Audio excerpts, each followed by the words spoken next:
You just got your Sony ZV-E10, but what Sony isn't telling you is that the default settings are holding you back. I'm going to share with you the 10 settings that I'm changing on this camera to make it much easier for me to shoot, but also make my footage much better. And if you stick to the end, I'll even show you my custom settings that I use for the buttons. So starting off, let's turn on our camera and make sure that we have our camera set to photo mode. So go below your on/off button and hit the mode button and make sure that we are all the way on photo mode, which you can tell when there is a camera symbol on the top left corner of your screen.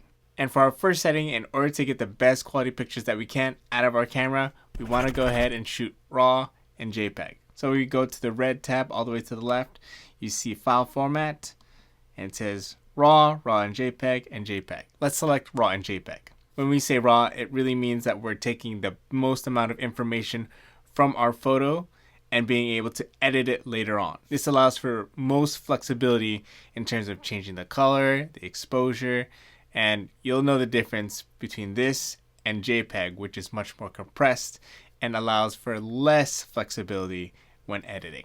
For me, I want to be able to have that control later on, so I'm setting it to RAW and JPEG. The rest of these settings are as follows: fine and set to large for 24 megapixels. Now that we have the best file format for our photos, let's do the same for our video. So let's go ahead all the way up to the top, go to the purple tab, and go all the way down to file format.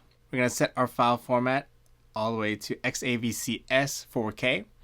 I'm not going to do it for this particular video because I'm screen recording right now and it'll cancel out my screen recording if I switch to 4K. So you switch to 4K and I'll stay on HD. After this video, I'll be switching back to 4K. And then our record setting will be set to 24p at whatever the number says there. I believe you can set it to 24 at 60 megabytes or 60M. That's the bare minimum. Otherwise, you go ahead and switch to 100M or megabytes. Generally, if you're only doing talking head shots like this, 24 is enough. But if you're planning on doing something like action sports, then you may be interested in doing something like 60p. So we got our photo down, we got our video down, but we also have the option to use SNQ Mode, which stands for slow and quick. Now, instead of having to do the slow motion editing for our video editing software on our computer, we can have the slow motion in camera. So we're going to go ahead and stay on the same menu, but this time we're going to go to SNQ settings right down below, and we're going to keep it at 24 frames or 24p. That's for the record setting. And then our frame rate will keep it at 60. Now this allows us to have 2.5 times slow motion. If you want to make that even greater, you can also set that to 120 frames where it'll slow down our footage 5 times as slow. Most people don't really need this, so for everyday things, 60 is more than enough. Now that we got these 3 things set up, every time we press the mode button, we got the best kind of file formats that we can use. But those files are useless unless you turn on this next setting, which is the grid lines. So we're going to stay on this menu and hit over to the right until we get to page number 7. And this is where we'll scroll down to grid line and select rule of thirds. This will be off by default, but we're turning on rule of thirds, which will allow us to compose our shots much better. This alone is a great reference that'll help us to improve not only our photography, but also our videography.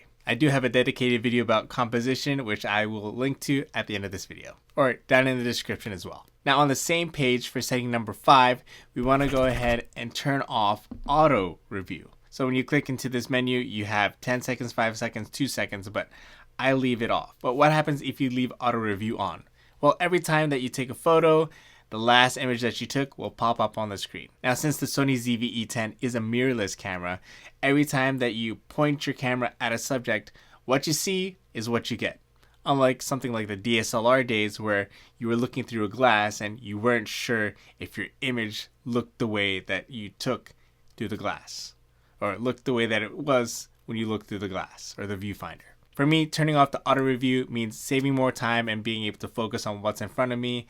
And if I really need to go ahead and look at the last image, I can go ahead and press that playback button and to be able to see that right away. But I don't need to see it for every single shot. And I don't believe you need to either. Now, if there's anything you need to review, it's where you are in front of the camera. Now, generally, most people buy this Sony ZV-E10 to vlog themselves or to capture themselves on camera. And one of the best ways for you to save time editing is turning on the self-portrait timer. Now, if we go back over to the red tab and go all the way over by clicking right to the last menu, make our way down to self-portrait timer, and we can turn that on. So every time that you have the selfie screen pointed towards you, you're able to enable that self-portrait mode. Usually we hit record and go back into the part of the frame to film ourselves. Well, instead of having to watch yourself hit the record button and walk back, we can go ahead and skip that process entirely when editing just by enabling this. It's just a personal preference of mine. You can leave it off, but if there's any setting that you definitely want to leave on, it's going to be this next one. And that's the powering off temperature. Let's go ahead and make our way up over to the yellow tab, and we are going to go over to power setting option. You go all the way down and auto power off temperature. Now, if we record for a long time,